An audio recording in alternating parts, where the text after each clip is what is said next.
Assalamualaikum warahmatullahi wabarakatuh. Selamat bertemu kembali teman-teman dan Bapak Ibu. Kali ini saya akan membicarakan mengenai program prioritas Kemendikdasmen tahun 2025. Oke, langsung saja, kita tidak usah berpanjang-panjang.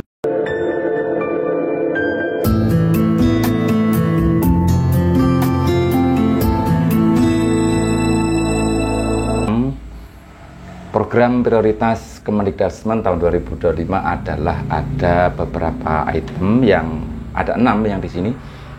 Yang pertama, teman-teman dan Bapak Ibu, ada penguatan pendidikan karakter. Yang kedua, ada wajib belajar 13 tahun dan pemerataan kesempatan pendidikan. Yang ketiga, ada peningkatan kualifikasi, kompetensi dan kesejahteraan guru. Kemudian yang keempat, ada penguatan pendidikan unggul, literasi, numerasi, dan sains teknologi. Yang kelima, ada pemenuhan dan perbaikan sarana prasarana pendidikan. Yang keenam, ada pembangunan bahasa dan sastra. Ini di masing-masing, misalnya kita lihat di poin pertama ini ada penguatan pendidikan karakter. Di sana nanti ada program pelatihan bimbingan konseling dan pendidikan nilai untuk guru kelas, peningkatan kompetensi guru BK dan guru agama. Kemudian ada penanaman karakter 7 kebiasaan anak Indonesia. Kemudian ada pengangkatan guru BK, makan siang bergizi. Ini masuk di dalam program penguatan pendidikan karakter.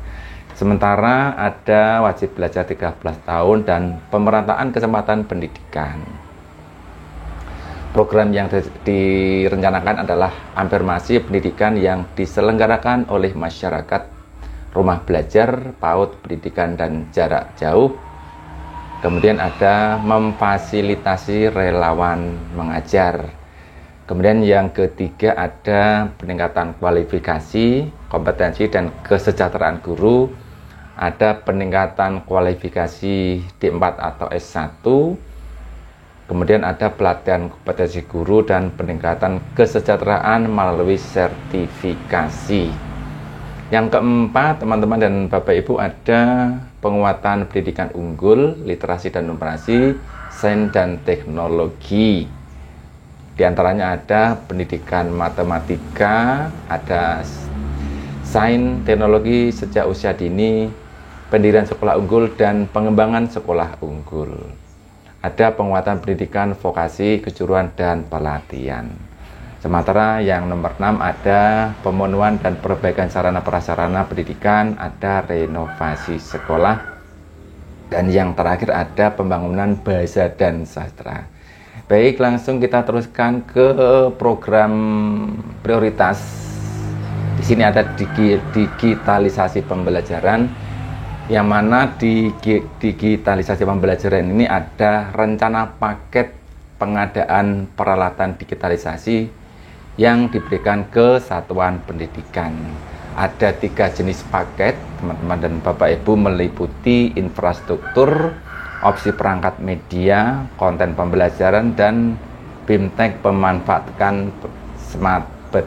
Misalnya di sini sebagai contoh adalah paket 1 dengan kriteria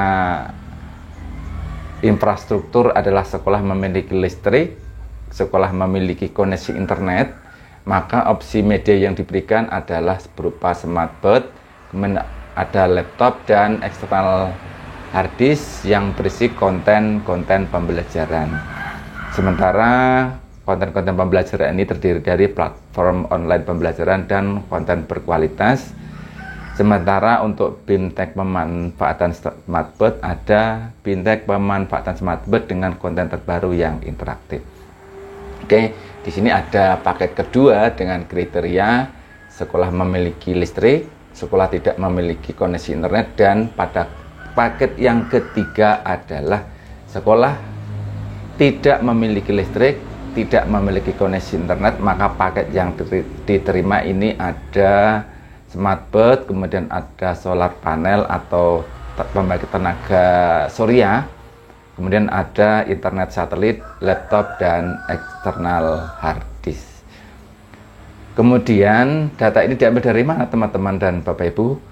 Data ini adalah diambil dari sumber data Dapodik per 11 Maret tahun 2025. Dan ini adalah sasaran target yang akan dijangkau dalam waktu 5 tahun ke depan.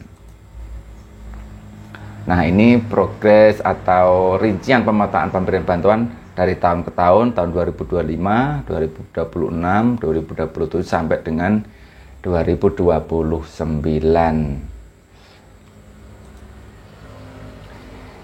Contoh paket pengadaan peralatan digitalisasi pembelajaran yang diberikan ke satuan pendidikan seperti ini teman-teman, berupa smartboard yang mudah-mudahan nanti bisa mempermudah kita dalam menyampaikan materi dan mempermudah siswa-siswi di dalam menerima materi yang kita berikan.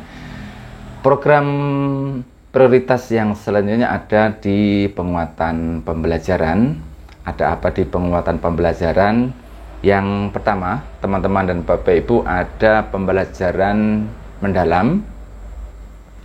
Seperti kita ketahui bersama bahwa pembelajaran mendalam itu merupakan pendekatan yang memuliakan. Jadi merupakan pendekatan teman-teman dan Bapak Ibu, bukan kurikulum ya. Jadi pendekatan yang memuliakan dengan menekankan pada penciptaan suasana belajar yang dan proses yang berkesadaran, kemudian bermakna dan menggembirakan. Mindful, meaningful, dan joyful melalui olah pikir, olah hati, olah rasa, dan olahraga secara keseluruhan atau holistik dan terpadu.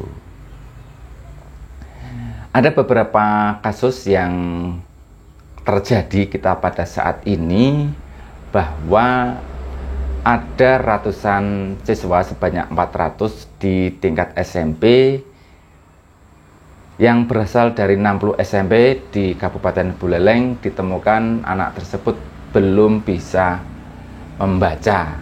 Jadi di sini merupakan fenomena pendidikan kita yang disebabkan oleh siswa tetap naik kelas, begitu menurut analisa dari sini. Maka untuk selanjutnya pendidikan dasar itu harusnya sudah tuntas di jenjang sekolah dasar.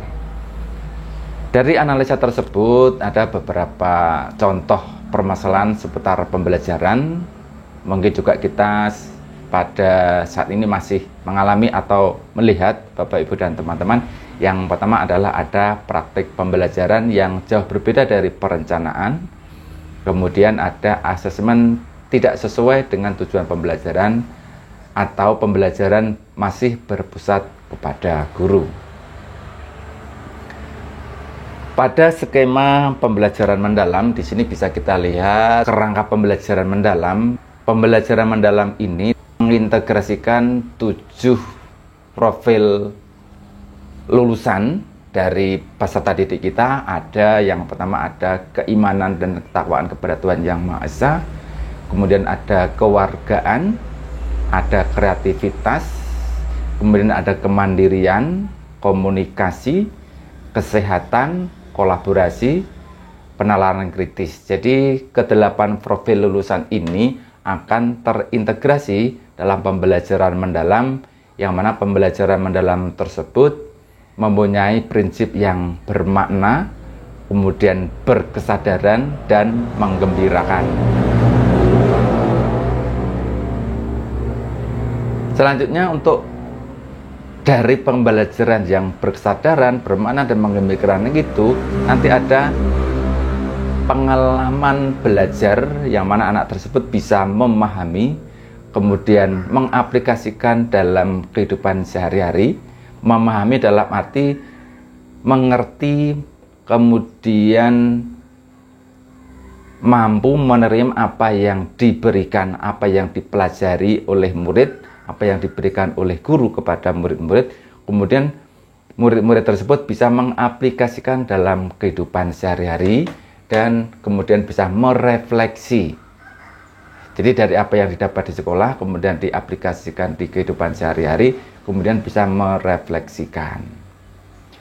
Kemudian dari itu selanjutnya di pembelajaran mendalam ini terciptalah kemitraan pembelajaran, kemudian ada praktik pedagogis, ada lingkungan pembelajaran, dan pemanfaatkan digital. Sebagai contoh, pada gerakan anak untuk melakukan SMES bisa kita analisakan, bisa kita hubungkan dengan pelajaran PJOK dan IPA. Untuk pelajaran PJOK-nya adalah bagaimana kita melakukan SMES dengan baik, sementara untuk menghasilkan SMES yang baik itu sebaiknya kita analisa dengan menggunakan sudut elevasi berapa misalnya. Jadi ada keterkaitan antara pembelajaran IPA dan PJOK.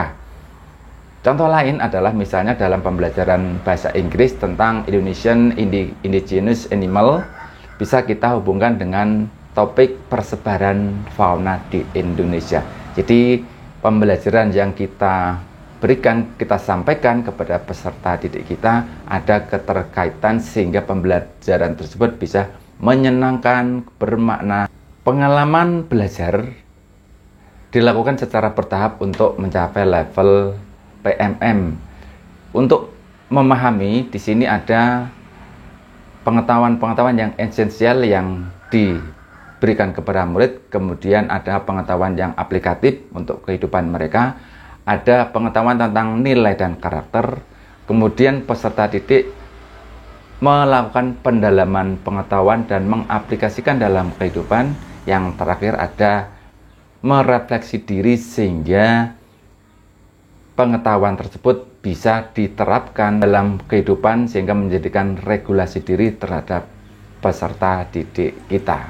Yang kedua, teman-teman dan Bapak Ibu, ada model pembelajaran, ada post method, bahwa tidak ada metode pembelajaran yang paling baik karena masing-masing metode pembelajaran itu mempunyai kelebihan dan kekurangan.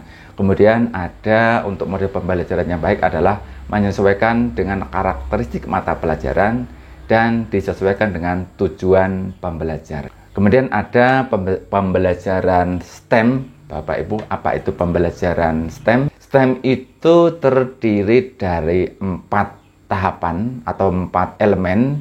Yang pertama dari sains adalah kajian tentang fenomena alam yang melibatkan observasi dan pengukuran. Kemudian di sini ada teknologi yang cakupannya meliputi inovasi untuk memodifikasi alam agar memenuhi kebutuhan dan keinginan manusia. Kemudian ada engineering, yaitu pengetahuan dan keterampilan untuk mendesain dan mengkonstruksi mesin, peralatan, sistem, material, dan proses yang bermanfaat bagi manusia secara ekonomis dan ramah lingkungan. Ada matematika, cakupannya adalah ilmu tentang pola-pola dan hubungan-hubungan dan menyediakan bahan bagi teknologi sains dan engineering. Jadi nanti untuk pembelajaran STEM ini kita aplikasikan dalam pembelajaran kita di kelas. STEM itu penting, Bapak Ibu dan teman-teman, karena di dalam STEM itu mempunyai tantangan teknologi, kemudian sebagai kunci dalam kemajuan inovasi, penting untuk kesejahteraan, dan penting juga untuk pengembangan sumber daya manusia, sehingga meningkatkan kemahiran dan pemahaman yang saintifik. Kemudian di sana ada transformasi, merupakan transformasi proses pendidikan. Pendidikan STEM, Bapak Ibu dan teman-teman, adalah pendekatan dalam pendidikan di mana sains, teknologi, teknik, matematika terintegrasi dengan proses pendidikan yang berfokus pada pemecahan masalah dalam kehidupan sehari-hari. STEM education menunjukkan kepada siswa bagaimana konsep, prinsip, teknik sains, teknologi, engineering, dan matematika digunakan secara terintegrasi yang untuk mengembangkan produk, proses, dan sistem yang bermanfaat bagi kehidupan manusia. Sehingga nanti peserta didik yang melek STEM diharapkan mempunyai pengetahuan, sikap, dan keterampilan untuk mengidentifikasi dan masalah dalam pertanyaan dan masalah dalam kehidupannya, menjelaskan fenomena alam, mendesain serta menarik kesimpulan berdasarkan bukti mengenai isu terkait STEM. Memahami karakteristik fitur-fitur disiplin STEM sebagai bentuk pengetahuan, penyelidikan, serta desain yang digagas manusia.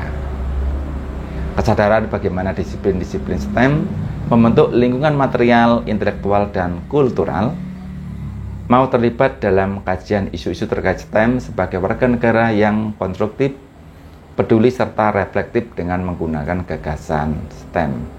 Nah, ini komponen-komponen yang perlu diperhatikan dalam STEM. Itu ada teaching, pembelajaran, kemudian efisiensi atau kemanjuran atau efektivitas, kemudian ada material, bahan, dan support atau dukungan. Di sini ada beberapa contoh tentang langkah-langkah pembelajaran STEM. Yang pertama, menurut Engineering Design Process atau EDP, ada Ask, Image, Plan, Create, and Improve.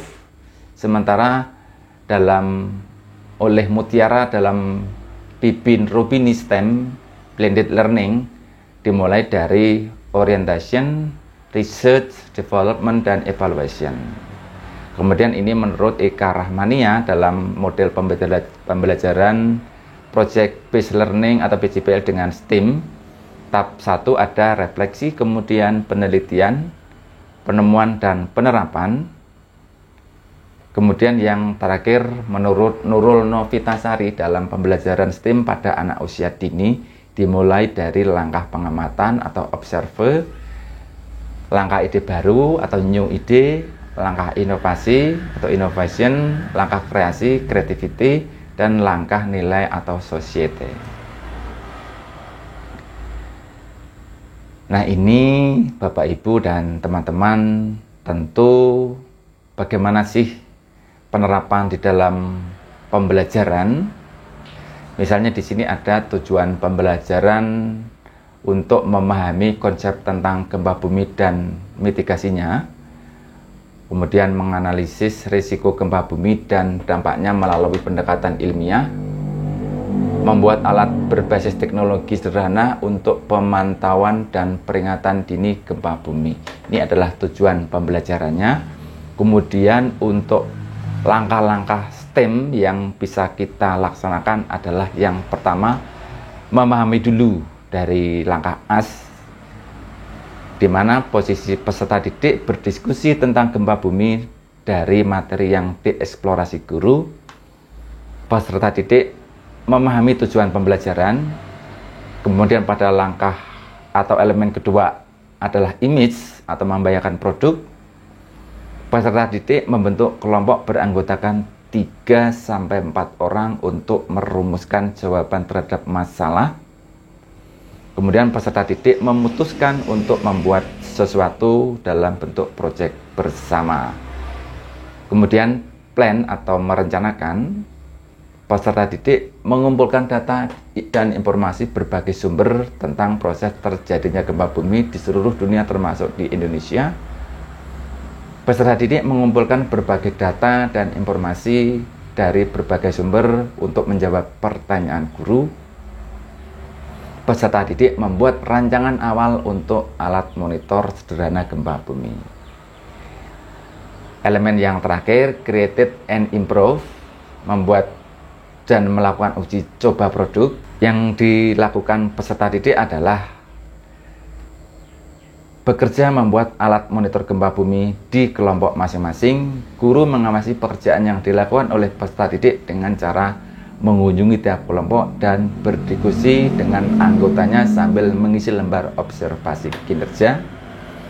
Peserta didik menguji coba alat monitor gempa bumi yang sudah mereka buat dan diawasi guru.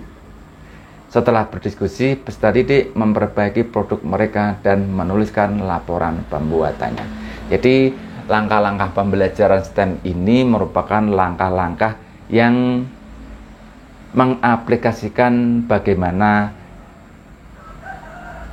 dari sebab, kemudian bagaimana merumuskan jawaban dari permasalahan itu, serta mengumpulkan berbagai sumber referensi tentang permasalahan itu, kemudian membuat produk bagaimana kita bisa membuat alat yang bisa kita gunakan sebagai mitigasi atau antisipasi bagaimana permasalahan yang kita bahas tersebut.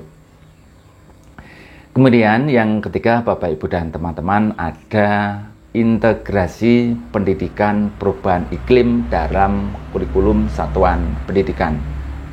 Apa sih sebenarnya pendidikan perubahan iklim itu? Tujuan pendidikan perubahan iklim mengedepankan pemahaman, aksi, dan mendorong perubahan kolektif.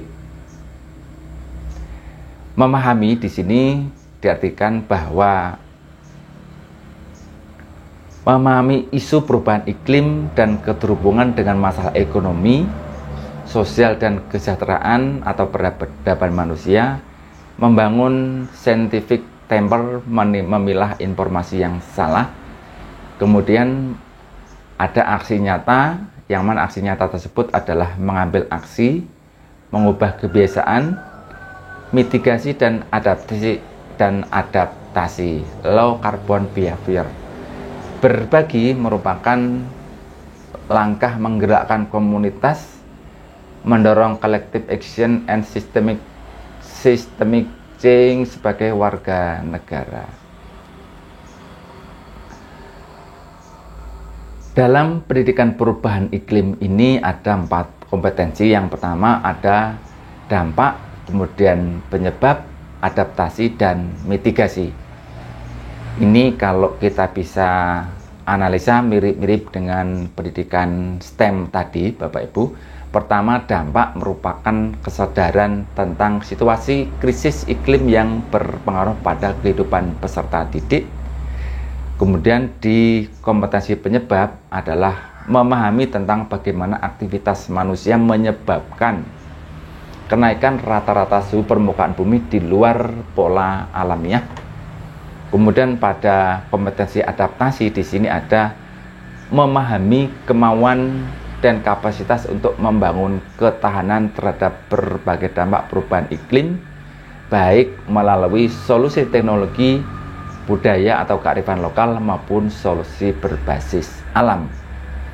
Kemudian pada kompetensi mitigasi ada pemahaman, kemauan, dan kapasitas untuk mencegah perubahan iklim menjadi lebih buruk atau sebisa mungkin memulihkan kondisi iklim seperti semula, baik melalui pengurangan emisi maupun penyerapan GRK dari atmosfer.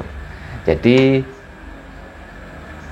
untuk pendidikan perubahan iklim ini, bagaimana kita menyadari perubahan iklim atau dampak lingkungan yang ada di sekolah kita, kemudian bagaimana kita mengaplikasikan dan mengintegrasikan di dalam kurikulum satuan pendidikan kita dan merealisasikan di dalam pembelajaran di kelas.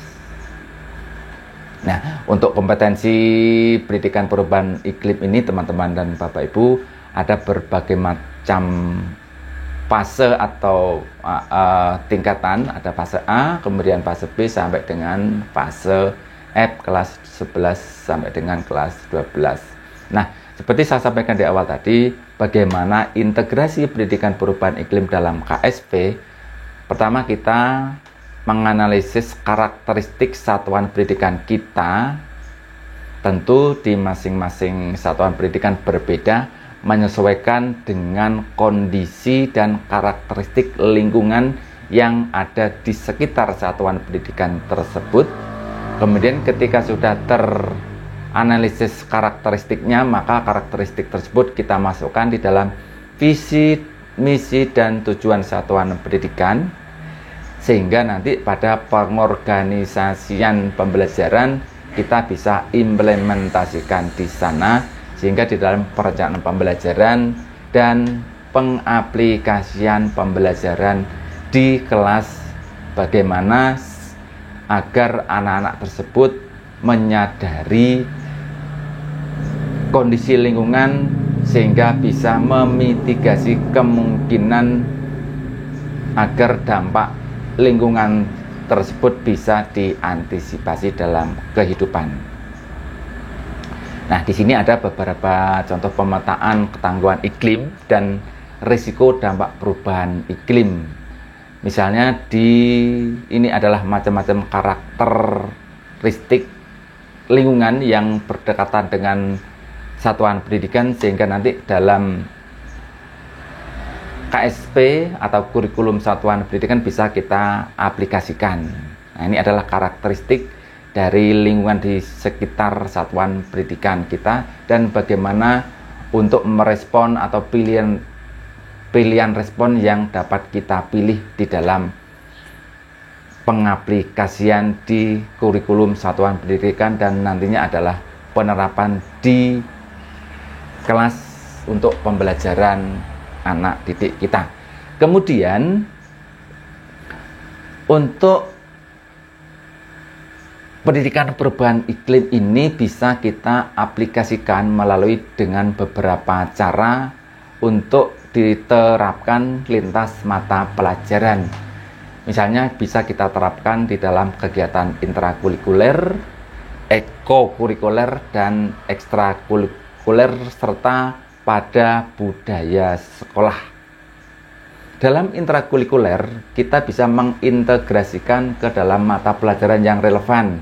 Jadi kita tidak harus memaksakan, kita aplikasikan, kita integrasikan dalam semua mata pelajaran, tetapi dengan tema yang relevan. Kemudian pada kegiatan kokurikuler, misalnya kita bisa integrasikan dengan topik proyek penguatan profil Pancasila yang relevan. Kemudian pada kegiatan ekstra kita bisa mengintegrasikan isu prioritas ke dalam aktivitas ekstrakurikuler.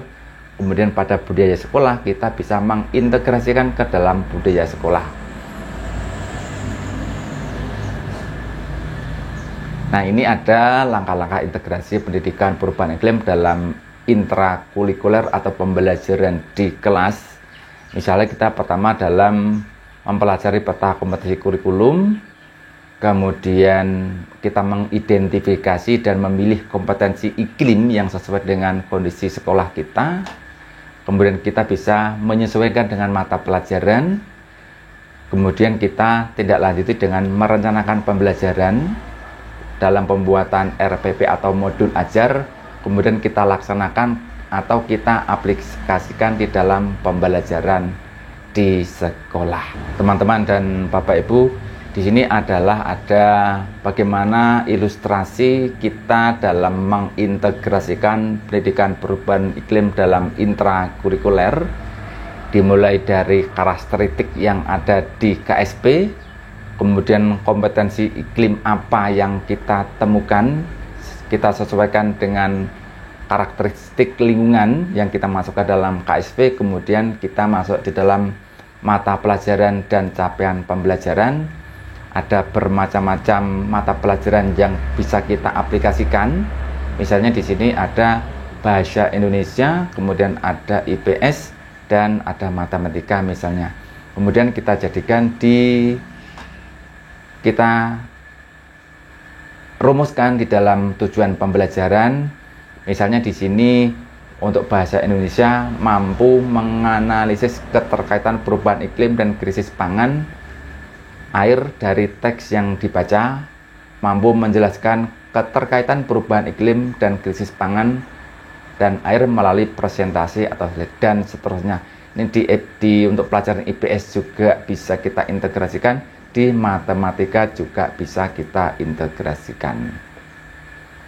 Nah, di sini ada bagaimana peran masing-masing kita termasuk peserta didik dalam kaitannya dengan bagaimana kita mengaplikasikan pendidikan perubahan iklim di sekolah. Jadi masing-masing elemen mempunyai fungsi dan peran yang bisa kita laksanakan bersama demi ketercapaian tujuan.